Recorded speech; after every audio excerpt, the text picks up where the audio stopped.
Roxanne, you have a deviated nasal septum, and that's what's causing the problem for which you came to the office. It causes blockage of your nose, which blocks your sinuses, and you need surgery. At this point in your visit with ENT, your doctor has prescribed a nasal septal reconstruction, and it's not at all as intimidating as it sounds. The purpose of this presentation is to show the events surrounding your nasal surgery so you will fully understand the entire procedure. Since 1972, Ear, Nose, and Throat Medical Centers of Texas, PA has served the medical needs of our area with total patient care for problems and diseases of the ear, nose, and throat. Perhaps you've been having sinus problems or trouble breathing. Frequent headaches are also a symptom of an underlying abnormality in the nasal and sinus passages. The Nsri procedure is indicated. Your doctor's secretary will schedule a convenient date, time, and location for your day surgery. All of ENT's surgery takes place at a select group of area hospitals: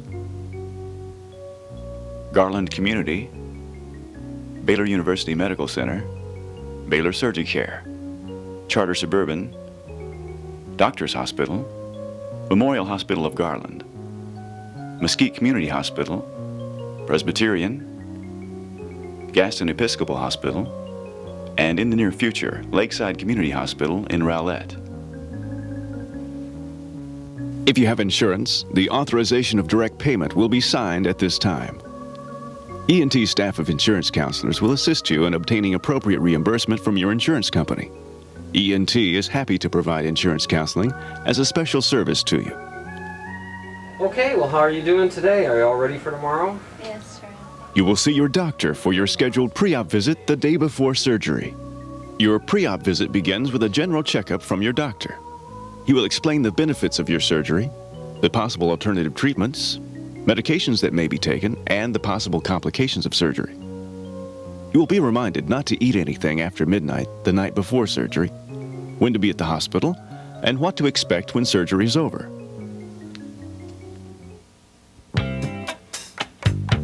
You will visit the hospital where the procedure will take place. When necessary, blood tests and X-rays will be taken to ensure surgery will proceed as smoothly as possible. While you're at the hospital, your anesthesiologist will discuss the procedures involving general anesthetic. Today you're scheduled to have a nasal septal reconstruction. I need to explain to you the type of anesthetic that you'll be receiving. Now, this is a day surgery area, and we prefer that the patient be ready to leave the area within a few hours. And for your safety, therefore, you're given no medication ahead of time. You will be asked to change into a hospital gown, after which they will do some minor lab tests, and then you and I will walk back to the operating area. I'll ask you to lie down. I'll put a heart monitor on your chest and a blood pressure cuff, and then I'll start some fluid in your vein. I don't put any needle in you. It's just a small plastic catheter, but it gives me a way to give you the medication that puts you to sleep, plus it gives me a way to give you sugar water, essentially, that keeps your blood sugar up and keeps you in fluid balance. No one is going to start anything until you're totally asleep, so please don't concern yourself with that, okay? Okay. I'll be injecting into the tubing a medication that puts you totally to sleep. I'll be talking to you, and that's all you will know. Then you will be moved into sort of a recliner where you will spend the rest of the afternoon.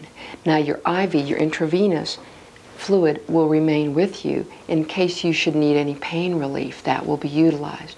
But at this point then, you'll be able to eat and drink anything you can handle, and you'll be encouraged to drink plenty of fluids.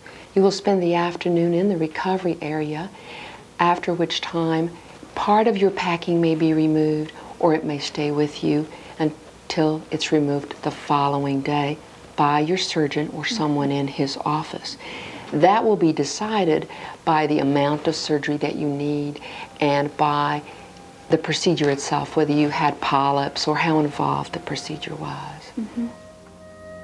Let's take a look at the basics of Nsri surgery.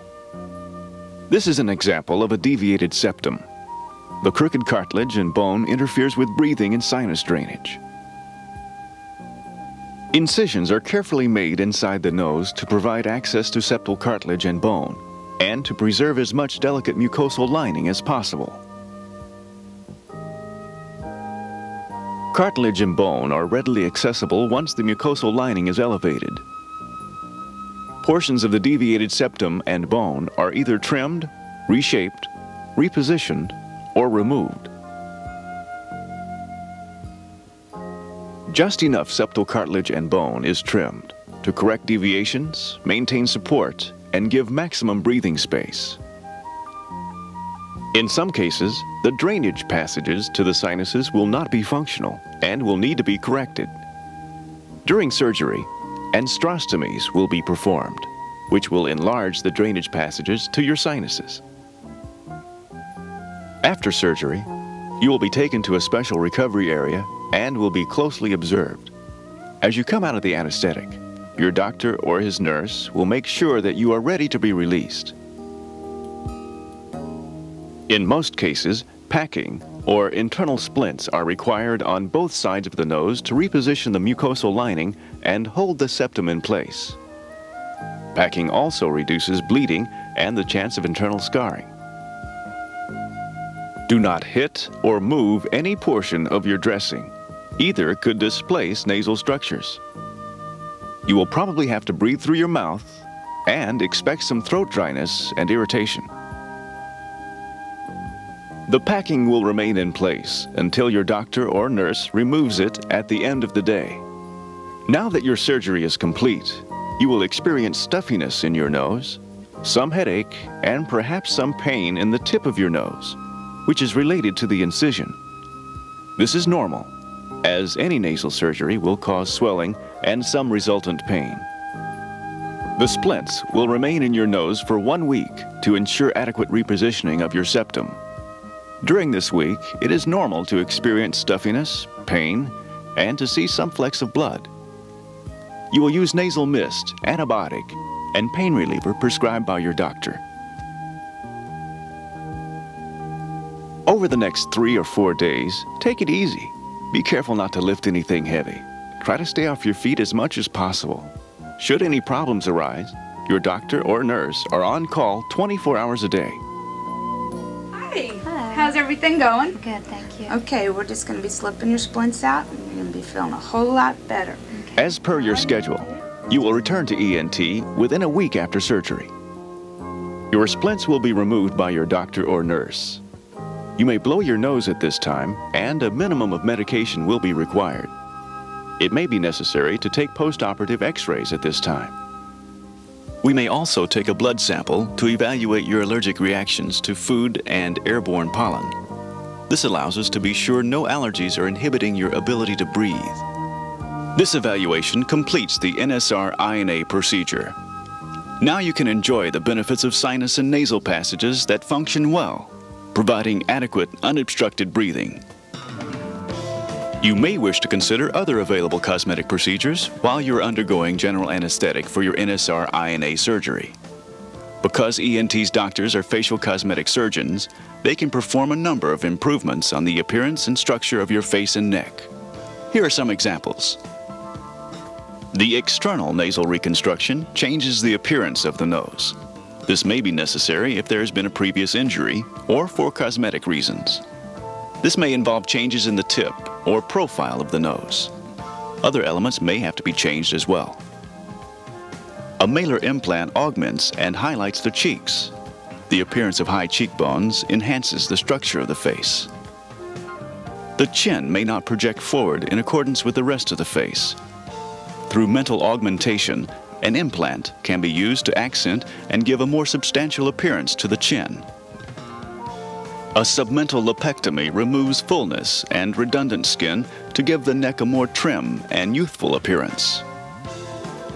With a facelift procedure, relaxation and sagging of the face which occurs with age can be removed to give a younger look.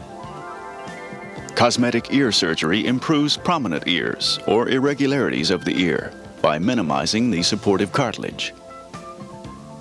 A blepharoplasty eliminates the wrinkle lines and appearance of puffiness around the eyes. Natural eyes is a cosmetic eyelid pigmentation which accents and highlights the eye, It saves time and does not run with moisture and improves the appearance of other eye makeup. With the brow lift procedure, low-set brows can be elevated towards the hairline to give a more pleasing appearance. Wrinkling of the forehead gives the impression of aging. This can be improved with a forehead lift. Scars and depressions in the skin, which are sometimes secondary to acne, can be removed or made less prominent through dermabrasion, resulting in a fresher, smoother look to your skin. Through collagen injection, depressed scars or wrinkles can be elevated to smooth texture using a biologic material under the skin. Body sculpturing through suction lipectomy reduces the body fat, which is resistant to diet and exercise. Usual areas of consideration are the abdomen, hips, thighs, knees, and ankles. And finally, any unattractive blemishes or growths on the face and neck can be removed through surgery. Undergoing general anesthesia for NSR-INA surgery is an appropriate time to remedy any facial cosmetic concerns you may have. Your doctor will be happy to discuss these with you. Thank you for choosing Ear, Nose, and Throat Medical Centers of Texas, PA, providing total patient care for problems and diseases of the ear, nose, and throat.